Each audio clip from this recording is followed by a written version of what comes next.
విశ్వసించో, మౌడు బారిన నీ జీవితాన్ని నేను చిగురింపచేస్తాను. దయచేసి గమనించండి, ఈ దీన సేవకుడు వాక్యాన్ని బోధిస్తున్నప్పుడు, ఆ వాక్యం ద్వారా దేవుడు మీతో మాట్లాడుతున్నప్పుడు అంగీకరించండి, విశ్వసించండి.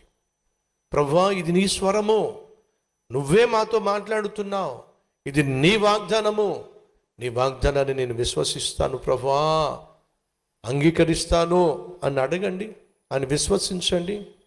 దేవుడు ఖచ్చితంగా నీకు జవాబిస్తాడు.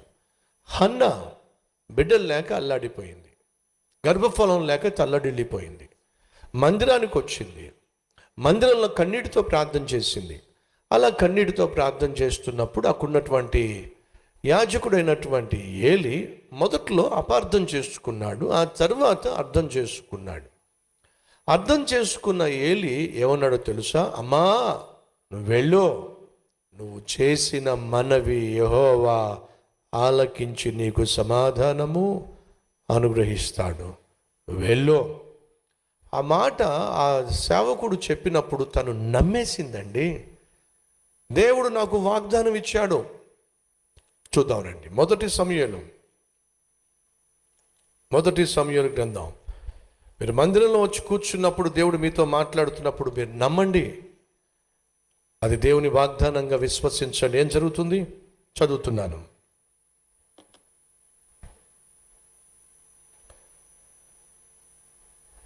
17వ వచనం.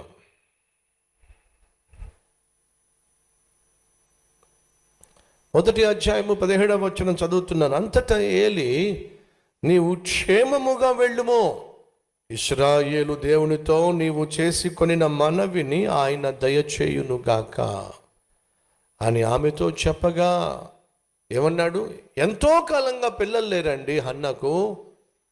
కానీ ఆ రోజు మందిరానికి వచ్చి కన్నీళ్లు కారుస్తున్నప్పుడు దైవజనునిగా ఏలి ఒక మాట అన్నాడు, అమ్మా ధైర్యంగా వెళ్ళు, నువ్వు చేసిన మనవి దేవుడు ఆలకించి నీకు జవాబు దయచేయును, నీకు జవాబు ఇస్తాడో, విశ్వాసంతో వెళ్ళు.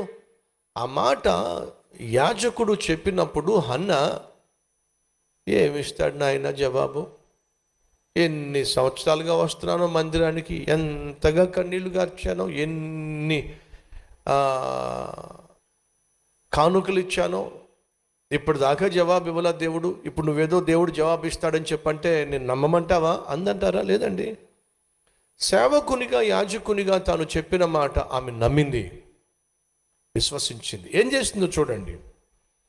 ఏడుస్తూ వచ్చింది, కన్నీళ్లతో వచ్చింది, బాధతో వచ్చింది, దుఃఖముతో వచ్చింది. కానీ దైవజనుడు చెప్పిన మాట విని, విశ్వసించి, విధేయతను చూపించి విజయాన్ని పొందుకుంటాను అని నమ్మి ఏం చేసిందట?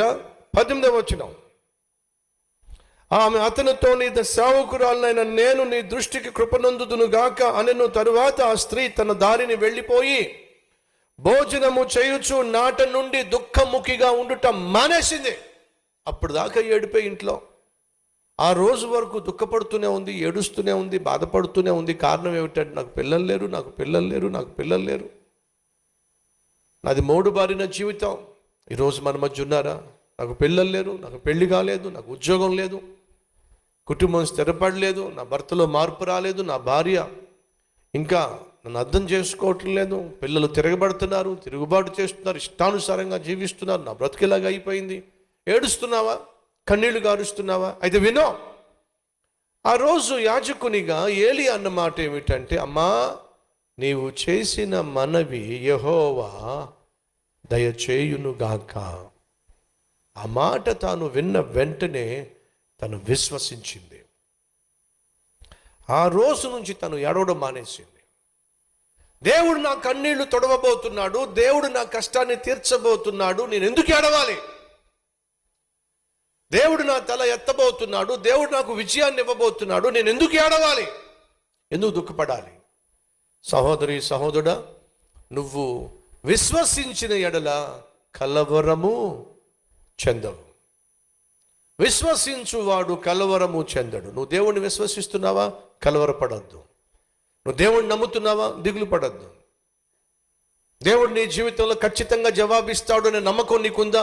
అయితే వినో, నిరుత్సాహపడద్దు. నువ్వు నిరుత్సాహపడుతున్నా, నిరాశకు గురి అవుతున్నా, మాటి మాటికి ఏడుస్తున్నా, నువ్వు ఇండైరెక్ట్గా దేవుడితో చెప్తున్నా, నువ్వేం దేవుడు నాయన, మాయదారి దేవుడు, ఏం చేసావు చెప్పు నాకు అని దేవుని యొక్క దేవుని యొక్క ఔన్నత్యాన్ని నువ్వు ప్రశ్నిస్తున్నావు. ఆమె ఆనాటి నుండి ఏడవడం మానేసింది. ఏం జరిగిందో చూద్దాం రండి. నాట నుండి దుఃఖముఖిగా ఉండుట మానెనో. తరువాత వారు ఉదయమందులు వేగిరమనే లేచి యెహోవాకు మ్రొక్కి తిరిగి రామాలోని తమ ఇంటికి వచ్చిరి. అంతటా ఎల్కానా తన భార్య అయిన హన్నాను కూడెను. యెహోవా ఆమెను జ్ఞాపకము చేసుకొనెను గనుక హన్నా గర్భము ధరించి దినములు నిండినప్పుడు ఒక కుమారుణ్ణి కని, నేను యెహోవాకు మ్రొక్కుకొని వీనిని అడిగి తిననుకొని వానికి సమూయేలు అనే పేరు పెట్టింది. ఎన్నిసార్లు మందిరానికి వచ్చిందో, ఎన్నిసార్లు ప్రార్థన చేసిందో, కానీ ఎప్పుడు తనకు విశ్వాసం కుదిరిందో తెలుసా? దైవజనుని ద్వారా దేవుడు మాట్లాడినప్పుడు, దేవుని సేవకుని ద్వారా దేవుడు మాట్లాడినప్పుడు.